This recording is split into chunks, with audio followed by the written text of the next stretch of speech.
মই সদৌ অসম ছাত্ৰ সন্থা ৰাজ্যিক কাৰ্যনিৰ্বাহক সদস্য।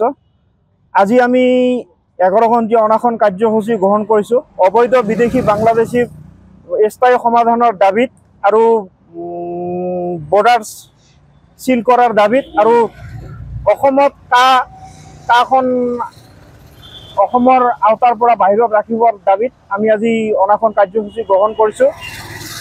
এই অনাশনস্থলীৰ পৰা আমি এটা কথাই জনাব বিচাৰিছোঁ যে বিদেশী ধৰ্মৰ নামত বিভাজন কৰি সংস্থাপন দিয়াটো আমি ছাত্ৰ সন্থাই কেতিয়াও মানি ল'ব নোৱাৰোঁ আৰু কেতিয়াও অসমৰ কাৰণে কেতিয়াও গ্ৰহণযোগ্য হ'ব নোৱাৰে। যদি মুখ্যমন্ত্ৰীগৰাকীয়ে যদি আকৌ সিদ্ধান্তত যদি অটল থাকে তেনেহ'লে ছাত্ৰ সন্থাও আমি তীব্ৰ আন্দোলন কৰি তুলিবলৈ অনাগত দিনত বাধ্য হ'ম। আজি অনাশন কাৰ্যসূচী 11 ঘণ্টীয়া আছে।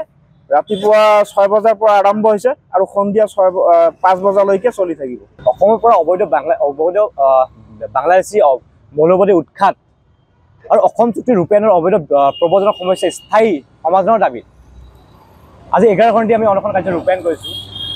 ইয়াৰ দৰে চৰকাৰক আমি এটা কথা ক'ব বিচাৰোঁ, ভাৰত বাংলাদেশ সীমান্ত চিল হ'ব লাগে।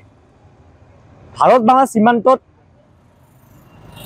বাংলাদেশীক দেখিয়া মতে শ্বুট এণ্ড ছাইট অৰ্ডাৰ কৰিব লাগে আৰু কাৰ আঁতৰ পৰা অসমক সম্পূৰ্ণৰূপে আঁতৰত ৰাখিব লাগে।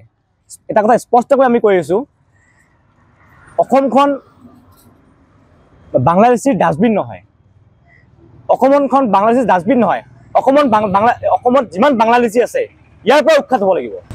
জিলা ছাত্ৰ সন্থাৰ যিবিলাক আঞ্চলিক আছে সব আঞ্চলিকে আমি ইয়াতে আহিছোঁ আৰু ইয়াৰ জৰিয়তে আমি মাননীয় মুখ্যমন্ত্ৰীক জনাব বিচাৰোঁ, তেখেতে এতিয়া কৈ আছে 2024 তাৰিখলৈকে 2024 তাৰিখৰ কাৰ আঁতৰৰ পৰা বাংলাদেশী সংস্থা হিন্দু সমাজ হ'ব।